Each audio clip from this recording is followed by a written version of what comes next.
The 23rd Flash. On Nature. First written as the 16th note of the 17th Flash, this part of the Risale I Nur was later designated the 23rd Flash because of its importance.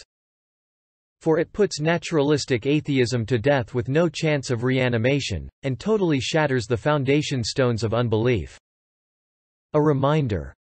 This treatise explains through 9 impossibilities, themselves comprising at least 90 impossibilities, just how unreasonable, crude and superstitious is the way taken by those naturalists who are atheists.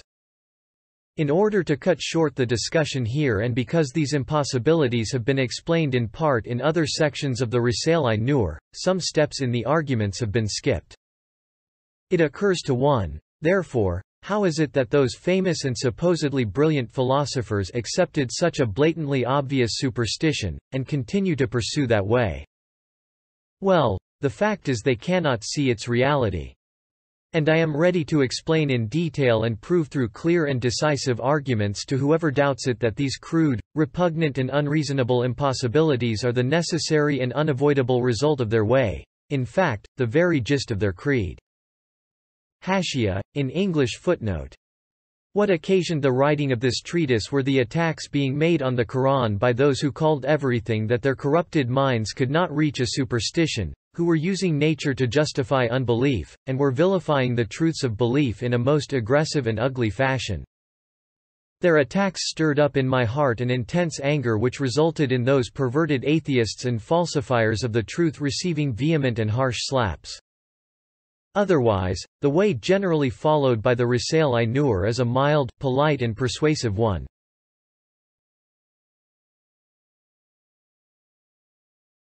In the name of God, the Merciful, the Compassionate. Their prophets said. Is there any doubt about God, Creator of the heavens and the earth? Quran, 14:10. By declaring through the use of a rhetorical question that there cannot and should not be any doubt about God Almighty, this verse clearly demonstrates the divine existence and unity. A point to be mentioned before our discussion. When I went to Ankara in 1922, the morale of the people of belief was extremely high as a result of the victory of the army of Islam over the Greeks. But I saw that an abominable current of atheism was treacherously trying to subvert, poison and destroy their minds. "Oh God," I said, "this monster is going to harm the fundamentals of belief." At that point, since the above-mentioned verse makes self-evidently plain God's existence and unity, I sought assistance from it and wrote a treatise in Arabic consisting of a proof taken from the all-wise Quran that was powerful enough to disperse and destroy that atheistic current. I had it printed in Ankara at the New Day Press. But, alas, those who knew Arabic were few and those who considered it seriously were rare. Also, its argument was in an extremely concise and abbreviated form. As a result, the treatise did not have the effect it should have done, and sadly, the current of atheism both swelled and gained strength. Now, I feel compelled to explain a part of the proof in Turkish. Since certain parts of it have been fully explained in other sections of the Risale I Nur, it will be written in summary form here. Those numerous proofs in part unite in this proof, so each may be seen as an element of this proof. Introduction. Oh man! You should be aware that there are certain phrases which are commonly used and imply unbelief. The believers also use them, but without realizing their implications. We shall explain 3 of the most important of them. The first. Causes create this. The second. It forms itself, it comes into existence and later ceases to exist. The third. It is natural, nature necessitates and creates it.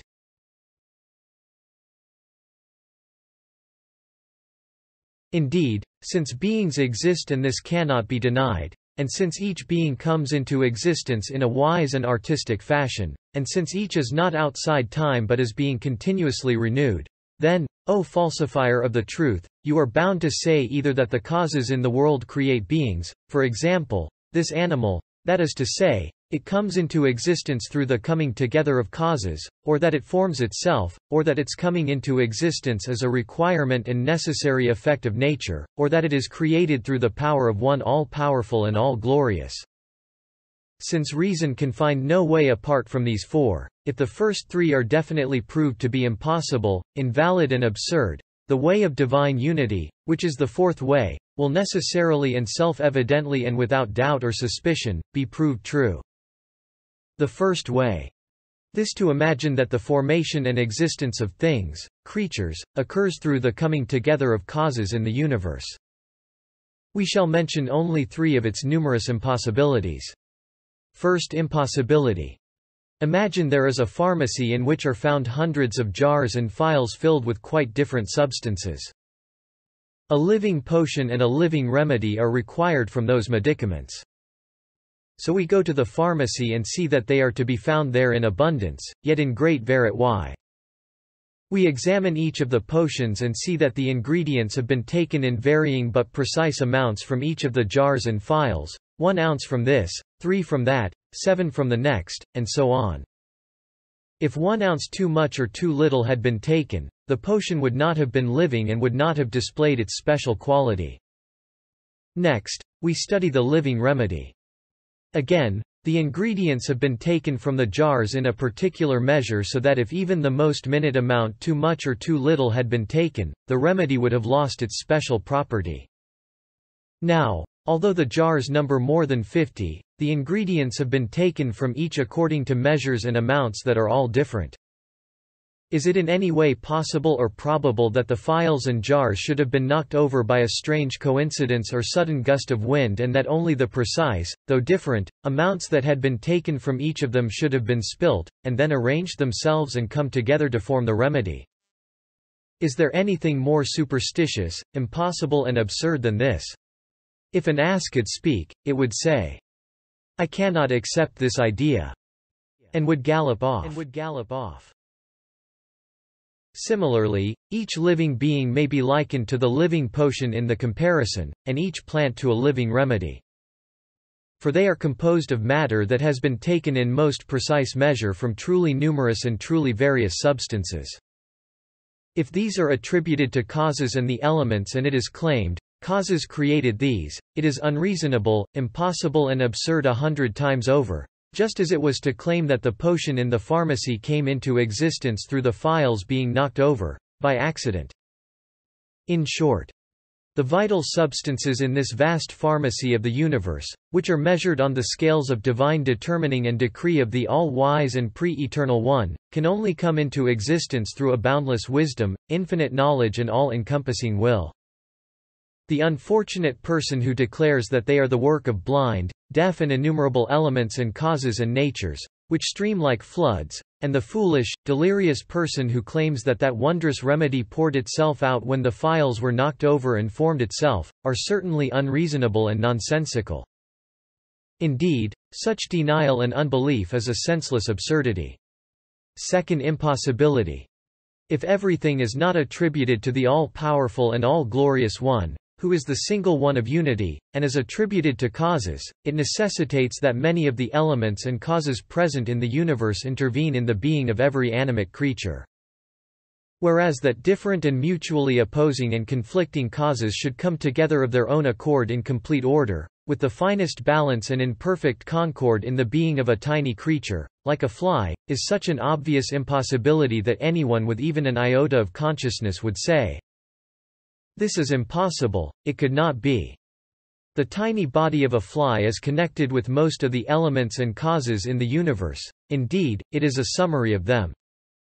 If it is not attributed to the pre-eternal and all-powerful One, it is necessary for those material causes to be themselves present in the immediate vicinity of the fly, rather, for them all to enter into its tiny body, and even for them to enter each of the cells of its eyes, which are minute samples of its body. For if a cause is of a material nature, it is necessary for it to be present in the immediate vicinity of, and inside, its effect.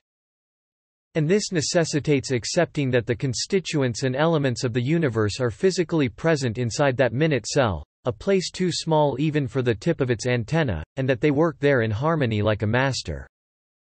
A way such as this, then, shames even the most foolish of the sophists. Third, impossibility. It is an established rule that, if a being has unit Y, it can only have issued from a single being, from one hand. Particularly if it displays a comprehensive life within a perfect order and sensitive balance, it demonstrates self-evidently that it did not issue from numerous hands, which are the cause of conflict and confusion, but that it issued from a single hand that is all-powerful and all-wise. Therefore, to attribute such a well-ordered and well-balanced being which has unity to the jumbled hands of innumerable, lifeless, ignorant, aggressive, unconscious, chaotic, blind and deaf natural causes, the blindness and deafness of which increase with their coming together and intermingling among the ways of numberless possibilities, is as unreasonable as accepting innumerable impossibilities all at once. If we leave this impossibility aside and assume that material causes have effects, these effects can only occur through direct contact and touch. However, the contact of natural causes is with the exteriors of living beings. And yet we see that the interiors of such beings, where the hands of material causes can neither reach nor touch, are 10 times more delicate, well-ordered and perfect as regards art than their exteriors. Therefore, although tiny animate creatures, on which the hands and organs of material causes can in no way be situated, indeed they cannot touch the creature's exteriors all at once even, are more strange and wonderful as regards their art and creation than the largest creatures, to attribute them to those lifeless, unknowing, crude, distant, vast, conflicting, deaf and blind causes can result only from a deafness and blindness compounded to the number of animate beings. The second way. This is expressed by the phrase, it forms itself. It too involves many impossibilities and is absurd and impossible in many aspects. We shall explain 3 examples of these impossibilities. First, impossibility. O you obstinate denier! Your egotism has made you so stupid that somehow you decide to accept 100 impossibilities all at once. For you yourself are a being and not some simple substance that is inanimate and unchanging. You resemble an extremely well-ordered machine that is constantly being renewed and a wonderful palace that is undergoing continuous change. Particles are working unceasingly in your body. Your body has a connection and mutual relations with the universe, in particular with regard to sustenance and the perpetuation of the species, and the particles that work within it are careful not to spoil that relationship nor to break the connection. In this cautious manner they set about their work, as though taking the whole universe into account. Seeing your relationships within it, they take up their positions accordingly. And you benefit with your external and inner senses in accordance with the wonderful positions that they take. If you do not accept that the particles in your body are tiny officials in motion in accordance with the law of the pre-eternal and all-powerful One, or that they are an army, or the nibs of the pen of divine determining with each particle as the nib of a pen, or that they are points inscribed by the pen of power with each particle being a point, then in every particle working in your eye there would have to be an eye such as could see every limb and part of your body as well as the entire universe, with which you are connected. In addition to this, you would have to ascribe to each particle an intelligence equivalent to that of 100 geniuses, sufficient to know and recognize all your past and your future, and your forebears and descendants, the origins of all the elements of your being, and the sources of all your sustenance. To attribute the knowledge and intelligence of 1,000 Platos to a single particle of one such as you who does not possess even a particle's worth of intelligence in matters of this kind is a crazy superstition 1,000 times over. Second, impossibility. Your being resembles 1,000 domed wondrous palace in which the stones stand together in suspension and without support. Indeed, your being is 1,000 times more wonderful than such a palace, for the palace of your being is being renewed continuously in perfect order. Leaving aside your truly wonderful spirit, heart and other subtle faculties, each member of your body resembles a single domed part of the palace. Like the stones of a dome, the particles stand together in perfect balance and order demonstrating the eye and the tongue, for example, each to be a wondrous building, extraordinary work of art, and miracle of power. If these particles were not officials dependent on the command of the master architect of the universe, then each would have to be both absolutely dominant over all the other particles in the body and absolutely subordinate to each of them, and both equal to each and, with regard to its dominant position, opposed, and both the origin and source of most of the attributes that pertain only to the necessarily existent one, and extremely restricted, and both in absolute form, and in the form of a perfectly ordered individual artifact that could only, through the mystery of unity, be the work of the single one of unity. Anyone with even a particle of intelligence would understand what an obvious impossibility this is, to attribute such an artifact to those particles. Third impossibility. If your being is not written by the pen of the pre-eternal and all-powerful One, who is the single one of unity, and is instead printed by nature and causes, there would have to be printing blocks in nature not only to the number of cells in your body, but to the number of their thousands of combinations, which are arranged in concentric circles. For if this book, for example, which we hold in our hand is written, a single pen may write it relying on the knowledge of its writer. If, on the other hand, it is not written and is not attributed to its writer's pen, and if it is said that it exists of its own accord or it is ascribed to nature, then, as a printed book, it would be necessary for there to be a different iron pen for each letter so that it could be printed. In a printing press there have to be pieces of type to the number of letters in the alphabet so the letters in the book come into existence by means of them, pens to the number of those letters being necessary in place of a single pen.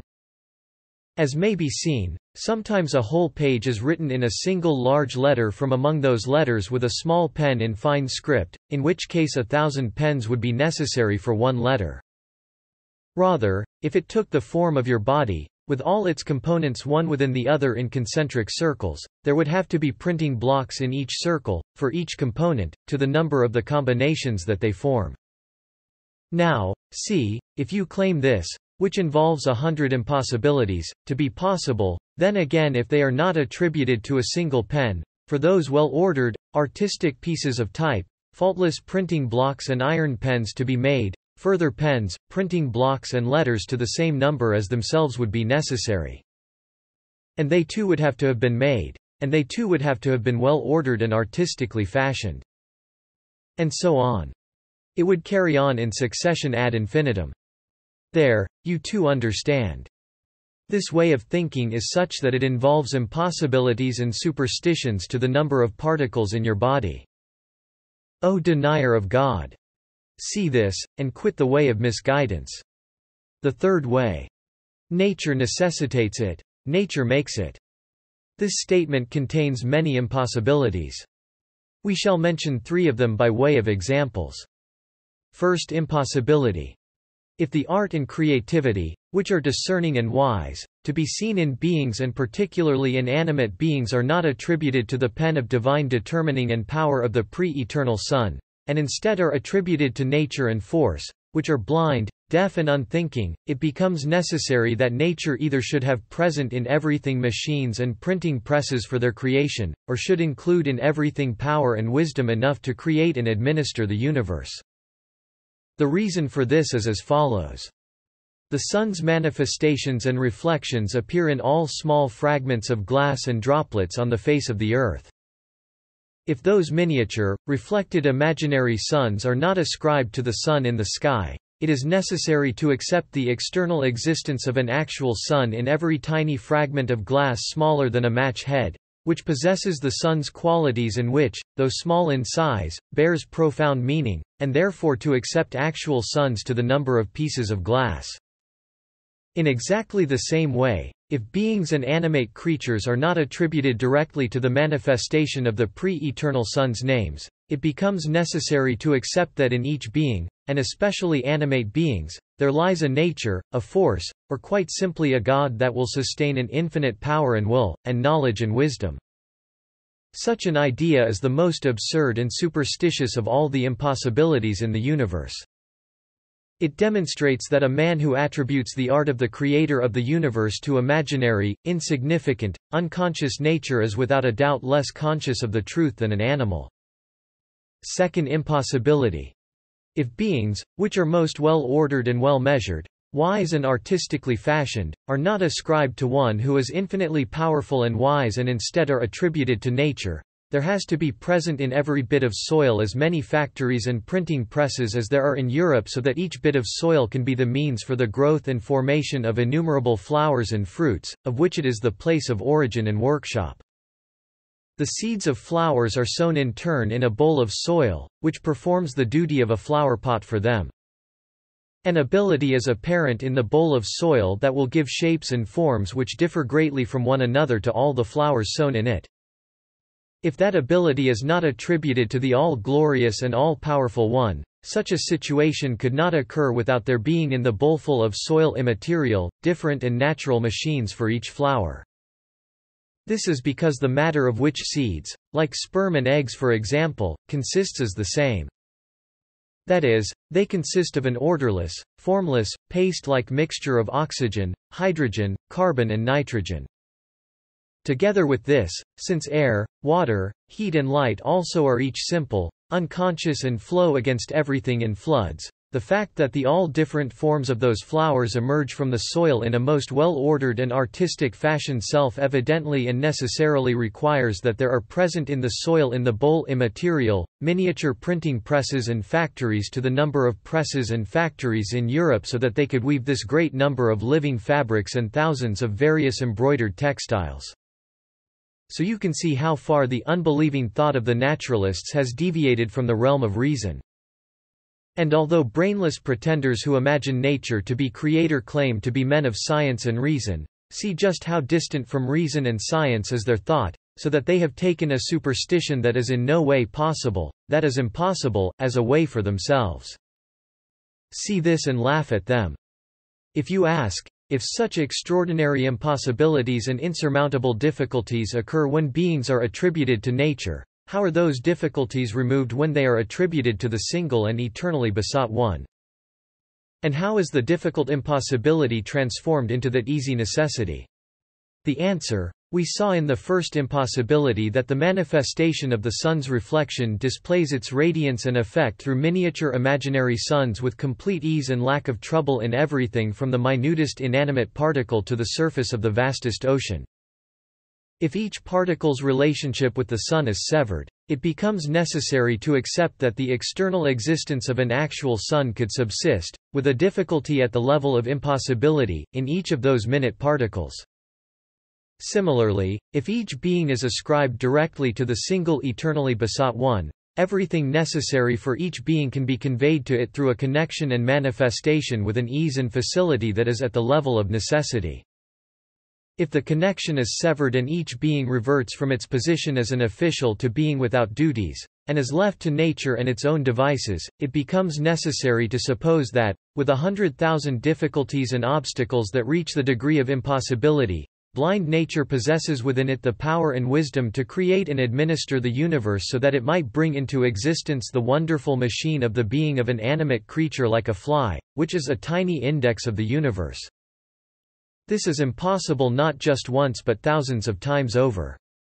In short, just as it is impossible and precluded for the necessarily existent One to have any partner or like in respect of his essence, so too is the interference of others in his dominicality and in his creation of beings impossible and precluded.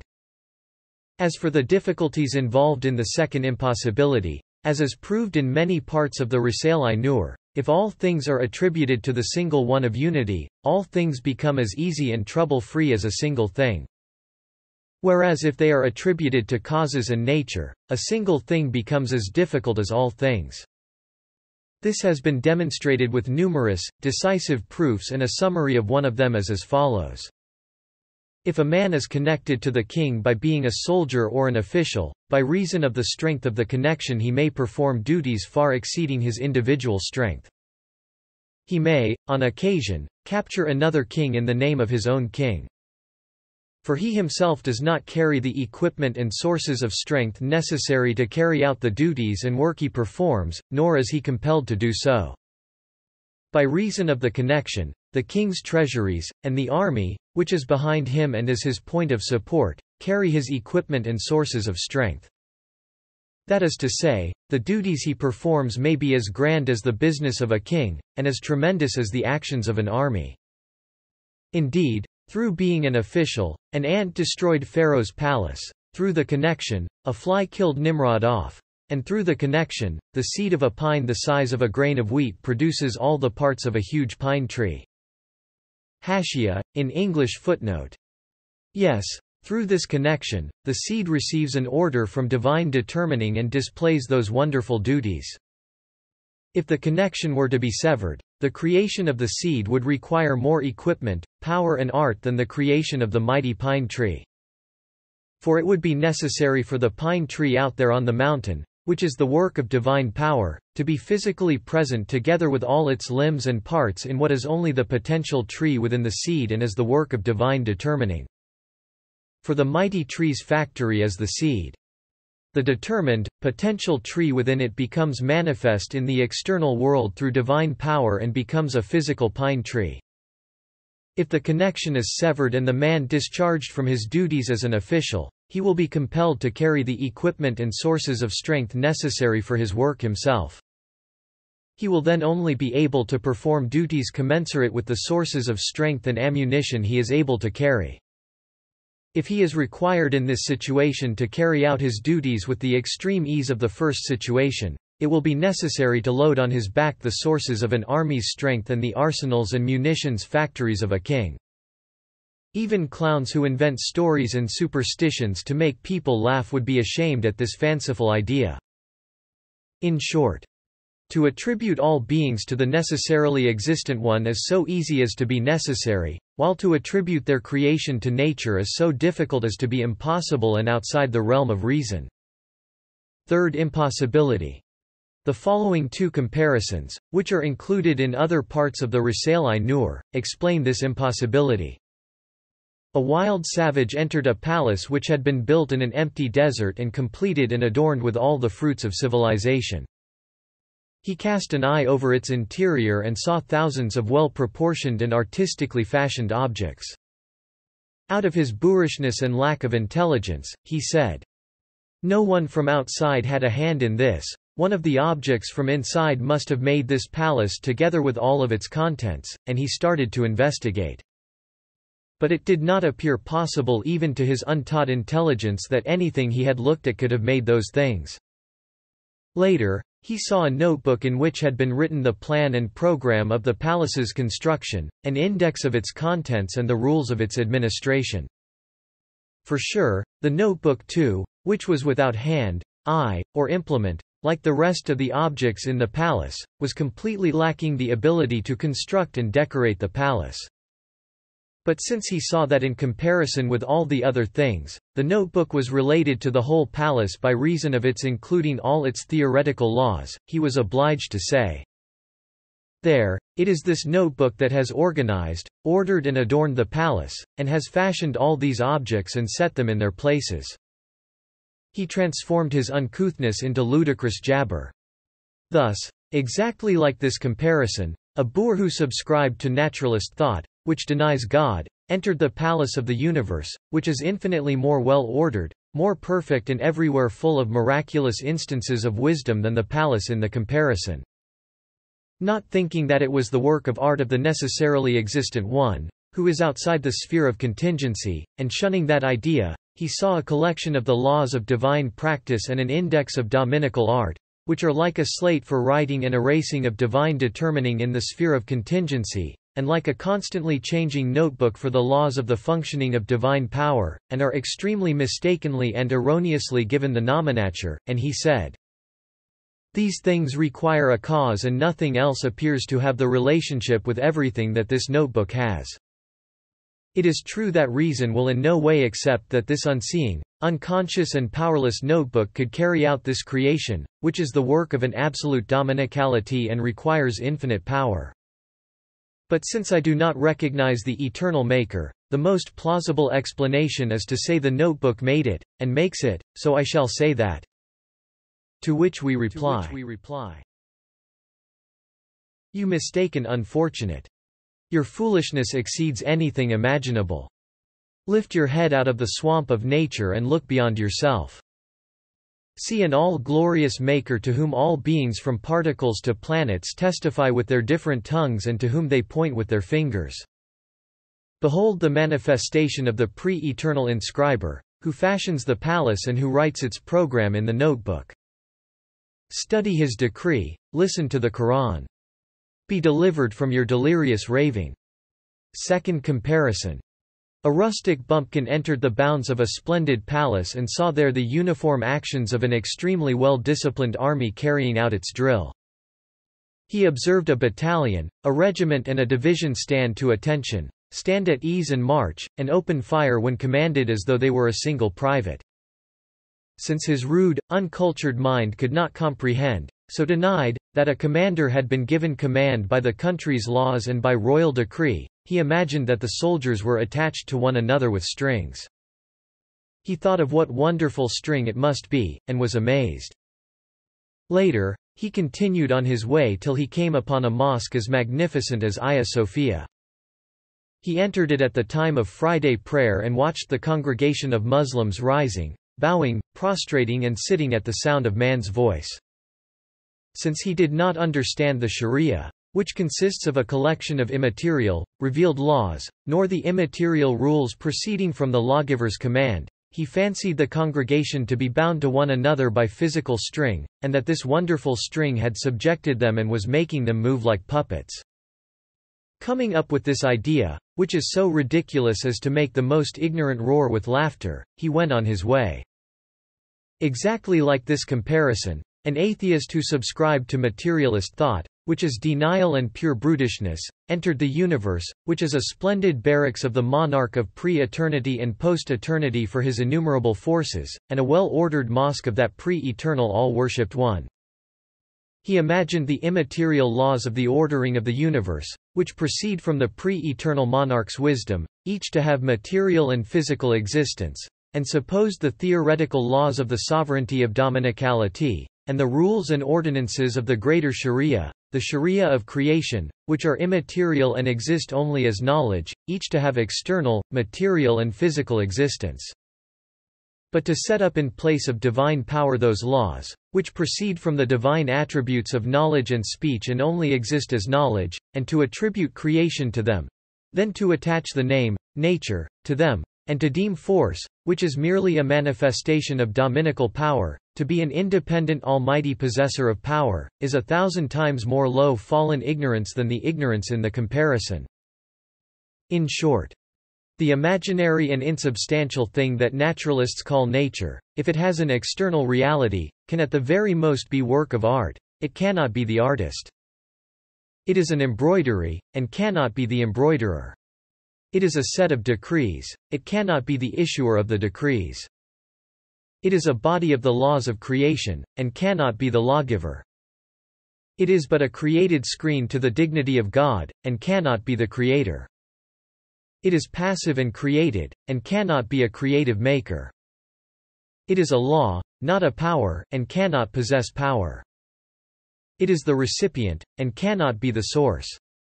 To conclude, since beings exist, and as was stated at the beginning of this treatise, reason cannot think of a way to explain the existence of beings apart from the four-mentioned, three of which were decisively proved through three clear impossibilities to be invalid and absurd, then necessarily and self-evidently the way of divine unity, which is the fourth way, is proved in a conclusive manner.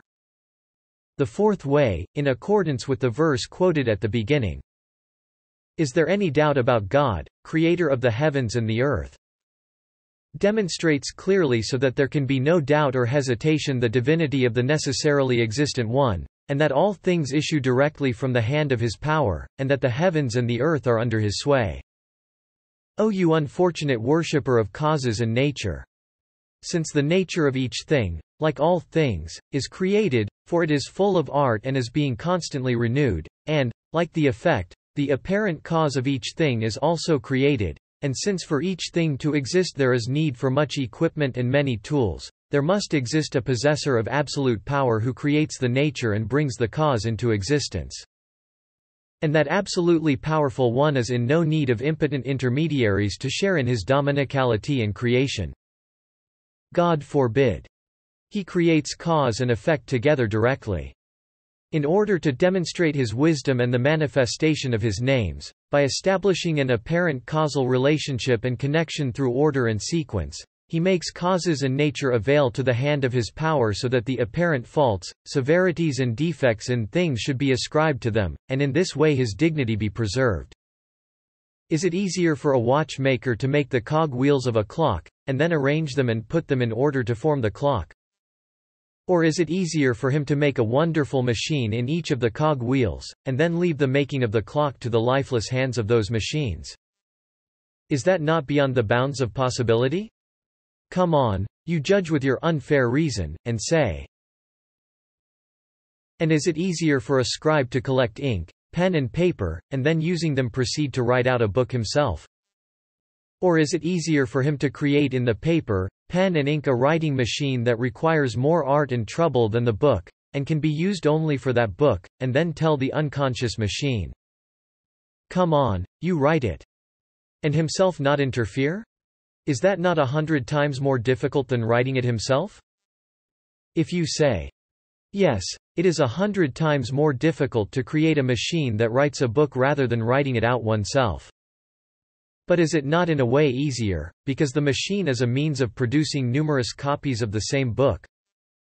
The answer: through his limitless power, the pre-eternal inscriber continuously renews the infinite manifestations of his names so as to display them in ever-differing ways. And through this constant renewal, he creates the identities and special features in things in such a manner that no missive of the eternally besought one or dominical book can be the same as any other book. In any case, each will have different features in order to express different meanings. If you have eyes, look at the human face. You will see that from the time of Adam until today, indeed, until post-eternity, together with the conformity of its essential organs, each face has a distinguishing mark in relation to all the others. This is a definite fact. Therefore, each face may be thought of as a different book. Only, for the artwork to be set out, different writing sets, arrangements, and compositions are required. And in order to both collect and situate the materials, and to include everything necessary for the existence of each, a completely different workshop will be required.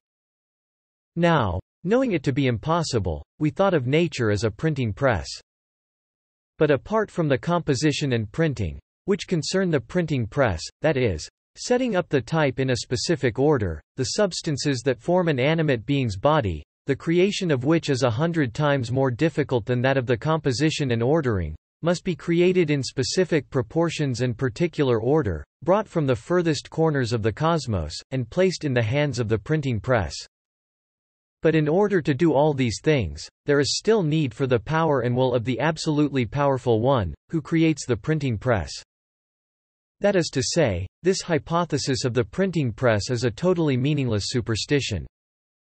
Thus, like the comparisons of the clock in the book, the all-glorious Maker, who is powerful over all things, has created causes, and so too does he create the effects. Through his wisdom, he ties the effect to the cause. Through his will, he has determined a manifestation of the greater Sharia, the Sharia of creation, which consists of the divine laws concerning the ordering of all motion in the universe, and determined the nature of beings, which is only to be a mirror to that manifestation in things, and to be a reflection of it. And through his power, he has created the face of that nature which has received external existence, and has created things on that nature, and has mixed them one with the other. Is it easier to accept this fact, which is the conclusion of innumerable most rational proofs, in fact, is one not compelled to accept it? Or is it easier to get the physical beings that you call causes and nature, which are lifeless, unconscious, created, fashioned and simple, to provide the numberless tools and equipment necessary for the existence of each thing and to carry out those matters, which are performed wisely and discerningly? Is that not utterly beyond the bounds of possibility? We leave it to you to decide, with your unreasonable mind. The unbelieving nature worshipper replied, "Since you are asking me to be fair and reasonable, I have to confess that the mistaken way I have followed up to now is both a compounded impossibility, and extremely harmful and ugly. Anyone with even a grain of intelligence would understand from your analyses above that to attribute the act of creation to causes and nature is precluded and impossible, and that to attribute all things directly to the necessarily existent one is imperative and necessary. I say, all praise be to God for belief, and I believe in Him. Only, I do have one doubt. I believe that Almighty God is the Creator, but what harm does it do to the sovereignty of His dominicality if some minor causes have a hand in the creation of insignificant matters and thereby gain for themselves a little praise and acclaim? Does it diminish His sovereignty in some way? The answer, as we have conclusively proved in other parts of the Risale Nur, the mark of rulership is its rejection of interference. The most insignificant ruler or official will not tolerate the interference of his own son, even within the sphere of his rule. The fact that, despite being caliph, certain devout sultans had their innocent sons murdered on the unfounded apprehension that the sons would interfere in their rule demonstrates how fundamental is this law of the rejection of interference in rulership. And the law of prevention of participation, which the independence intrinsic to rulership necessitates, has shown its strength in the history of mankind through extraordinary upheavals whenever there have been two governors in a town or two kings in a country.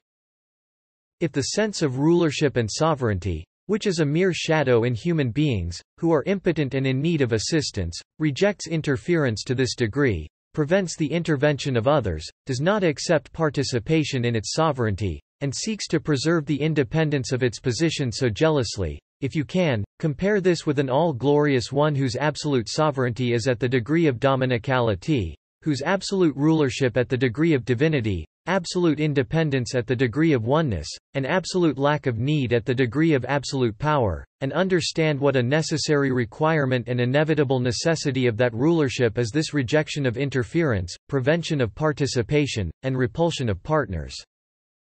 Concerning the second part of your doubt, you said, if some of the worship of some insignificant beings is directed towards certain causes, does this cause any deficiency to the worship of all beings, from particles to planets, which is directed towards the necessarily existent one, the absolute object of all worship? The answer, the all-wise Creator of the universe made the universe like a tree with conscious beings as its most perfect fruit, and among conscious beings He made man its most comprehensive fruit. And man's most important fruit, indeed the result of his creation, the aim of his nature, and the fruit of his life are his thanks and worship. Would that absolute sovereign and independent ruler, that single one of unity, who creates the universe in order to make himself known and loved, give away to others man, the fruit of the whole universe, and man's thanks and worship, his most elevated fruit? Totally contrary to his wisdom, would he make vain and futile the result of creation and fruit of the universe? God forbid. Would he be content to give away the worship of creatures to others in a way that would deny his wisdom and his dominicality? And although he demonstrates through his actions that he wishes to make himself known and loved to an unlimited degree, would he cause his most perfect creatures to forget him by handing over to causes their thanks and gratitude, love and worship, and cause them to deny the exalted purposes in the universe? O friend who has given up the worship of nature! Now it is for you to say. To which he replied, all praise be to God, these two doubts of mine have now been resolved. And your two proofs concerning divine unity which demonstrate that the only true object of worship is He, and that nothing other than He is worthy of worship are so brilliant and powerful that to deny them would require as much arrogance as to deny the sun in the daytime. Conclusion.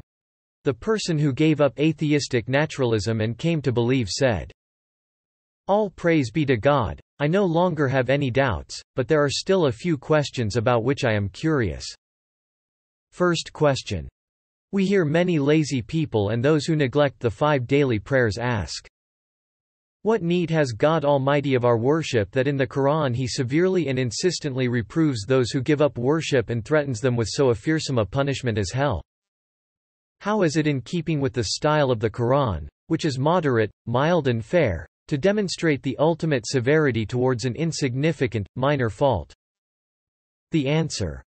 God Almighty has no need of your worship, nor indeed of anything else. It is you who needs to worship, for in truth you are sick. As we have proved in many parts of the Risale Nur, worship is a sort of remedy for your spiritual wounds. You can understand how absurd it would be if an ill person responds to a kindly doctor who insists on his taking medicines that are beneficial for his condition by saying, "What need do you have of it that you are insisting in this way?" As for the severe threats and fearsome punishments in the Quran concerning the giving up of worship, they may be likened to a king who, in order to protect his subjects' rights, inflicts a severe punishment on an ordinary man in accordance with the degree that his crime infringes those rights. In the same way, the man who gives up worship and ritual prayer is violating in a significant manner the rights of beings, who are like the subjects of the monarch of pre-eternity and post-eternity, and is in fact acting unjustly towards them. For the perfections of beings are manifested through the glorification and worship performed by that aspect of them which is directed towards their Maker. The one who abandons worship does not and cannot see this worship. Indeed, he denies it. Furthermore, beings occupy an exalted position by reason of their worship and glorification, and each is a missive of the eternally besought One, and a mirror to its sustainers' names.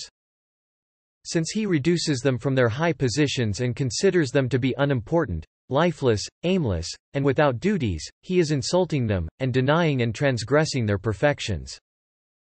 Indeed, everyone sees the world in his own mirror. God Almighty created man as a measure and scale for the universe. And from the world he gave a particular world to each person. This world he colors for him in accordance with his sincere beliefs. For example, a despairing, lamenting, weeping person sees beings as weeping and in despair, while a cheerful, optimistic, merry person sees the universe as joyful and smiling. A reflective man given to solemn worship and glorification discovers and sees to a degree the certain, truly existent worship and glorification of beings, while a person who abandons worship through either neglect or denial sees beings in a manner totally contrary and opposed to the reality of their perfections and so transgresses their rights. Furthermore, since the person who gives up prayer does not own himself, he wrongs his own soul, which is a slave of its true owner. His owner delivers awesome threats in order to protect his slave's rights from his evil commanding soul. Also, since he has given up worship, which is the result of his creation and the aim of his nature, it is like an act of aggression against divine wisdom and dominical will, and he therefore receives punishment. In short, the abandoner of worship both wrongs his own soul, which is the slave and totally owned property of Almighty God, and wrongs and transgresses the rights of the perfections of the universe. Certainly, just as unbelief is an insult to beings, so is the abandonment of worship a denial of the universe's perfections. And since it is an act of aggression against divine wisdom, it is deserving of awesome threats and severe punishment. Thus, it is to express this deservedness and the above facts that the Quran of miraculous exposition chooses in a miraculous way that severe street yle, which, in complete conformity with the principles of eloquence, corresponds to the requirements of the situation. Second question. The person who had given up naturalism and come to believe next asked, "It is indeed a vast truth that each being is dependent on divine will and dominical power in every aspect, in all of its functions, qualities and actions. Our narrow minds cannot comprehend this because of its vastness. However, the infinite abundance that we see around us, and the boundless ease in the creation and formation of things, and the infinite ease and facility in the way of unity, which was established through your proofs above, and the infinite ease that verses of the Quran like the following clearly demonstrate and expound. Your creation and resurrection is as a single soul, Quran 31:28, and the matter of the hour shall be but as the twinkling of the eye, or even closer, Quran 16:77, show this mighty truth to be a matter that is most acceptable and rational. What is the wisdom and secret of this ease? The answer. This matter was elucidated in a most clear, decisive and convincing fashion in the explanation of, and he is powerful over all things, which forms the 10th phrase of the 20th letter. And it was demonstrated even more clearly in the addendum to that letter that when attributed to the single Maker, all beings become as easy as a single being. If they are not attributed to that single one of unity, the creation of a single creature becomes as difficult as that of all beings, and a seed as problematical as a tree. When they are ascribed to their true maker, the universe becomes as easy and trouble-free as a tree as easy as a seed, paradise as easy as the spring, and the spring as easy as a flower. We shall now point out briefly one or two evidences that have been explained in detail in other parts of the Risale Nur out of the hundreds which explain the underlying reasons for and instances of wisdom in the conspicuous, boundless abundance and profusion of beings, the ease of the great number of individuals in each species, and the fact that well-ordered, artistically fashioned and valuable beings come into existence with immense speed and ease. For example, if the command of 100 soldiers is given to one officer, it is 100 times easier than if the command of one soldier is given to 100 officers. And if to equip an army it is assigned to one headquarters, one law, one factory and the command of one king, it quite simply becomes as easy as equipping a single soldier. In the same way, if to equip one soldier it is referred to numerous headquarters, numerous factories and numerous commanders, it becomes as difficult as equipping an army. Because in order to equip a single soldier, it would require as many factories as are necessary for a whole army. Again, since by reason of the mystery of unity, the vital necessities of a tree are provided through one root, one center and according to one law, it produces thousands of fruits as easily as a single fruit. This is plain to see. If unity changes to multiplicit y and all the necessities vital for each fruit are provided from different places, to produce each fruit becomes as difficult as to produce the tree. And to produce a single seed, even, which is a sample and index of the tree, becomes as difficult as the tree. Because all the necessities vital for the tree's life are necessary for the seed. There are hundreds of examples like these which show that it is easier for thousands of beings to come into existence through unity than for a single being to come into existence through multiplicity and ascribing partners to God.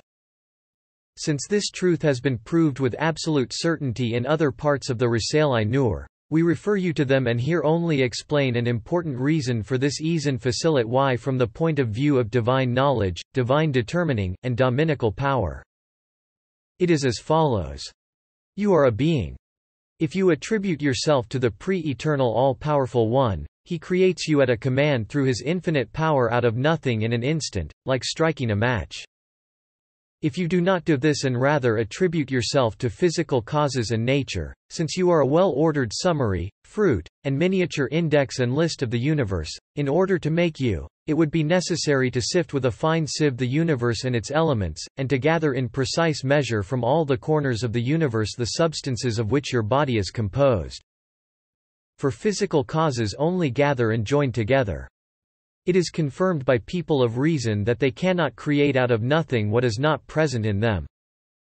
Since this is the case, they would be compelled to collect together the body of a tiny animate being from every corner of the cosmos. Now understand what ease there is in unity, divine unity, and what difficulties lie in misguidance and attributing partners to God. Secondly, there is an infinite ease also with regard to divine knowledge. It is like this. Divine determining is an aspect of divine knowledge. It determines a measure for each thing, which is like its particular and immaterial mold. The determined measure is like a plan or model for the thing's being. When divine power creates, it does so with extreme ease in accordance with the determined measure. If the thing is not attributed to the all-powerful One of glory, who possesses all-embracing, infinite and pre-eternal knowledge, as was described above, not only thousands of difficulties appear, but hundreds of impossibilities. For if it were not for the determined measure which exists in divine knowledge, thousands of material molds with external existences would have to be employed in the body of even a tiny animate being. So, understand one reason for the infinite ease in unity and the endless difficulties in misguidance and ascribing partners to God.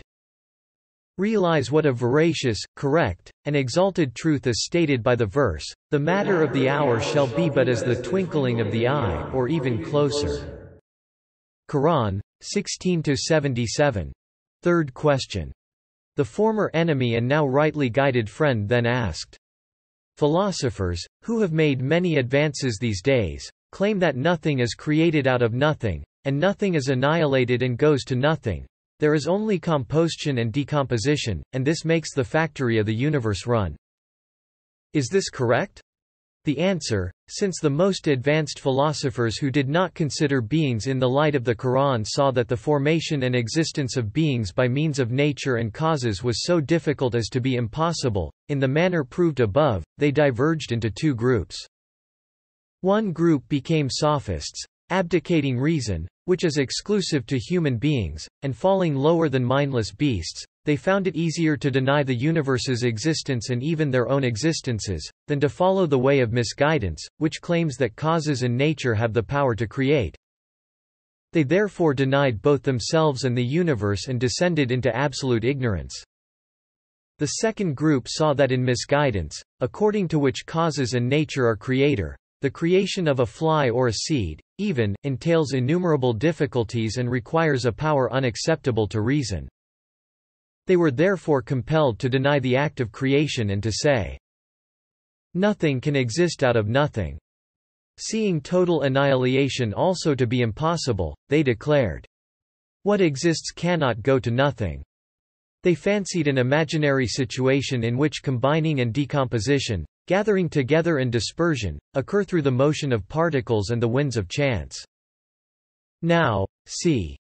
Those who consider themselves to be the most intelligent are the most profoundly ignorant and stupid. Understand just how ludicrous, debased, and ignorant misguidance makes man, and take a lesson. Indeed, a pre-eternal power created the heavens and the earth in 6 days. Every year creates 400,000 species simultaneously on the face of the earth, and in 6 weeks every spring constructs a living world more full of art and wisdom than the world itself. Thus, it is more foolish and ignorant than the sophists, the first group above, to deny the act of creation and deem it unlikely that, like a chemical that when applied shows up in visible writing, pre-eternal power should give external existence to beings, which, though externally non-existent, exist as knowledge, and whose plans and measures are determined in the realm of a pre-eternal knowledge. Those unfortunates are absolutely impotent and have nothing at their disposal apart from the faculty of will. Although they are inflated like parrots, they can neither annihilate anything nor create anything from nothing, even a minute particle. And so, although nothing comes into existence out of nothing at the hand of causes and nature on which they rely, out of their stupidity they say, "Nothing comes from non-being, and nothing goes to non-being." And they even extend this absurd and erroneous principle to the absolutely all-powerful One. Indeed, the all-powerful One of glory has two ways of creating. The first is through origination and invention.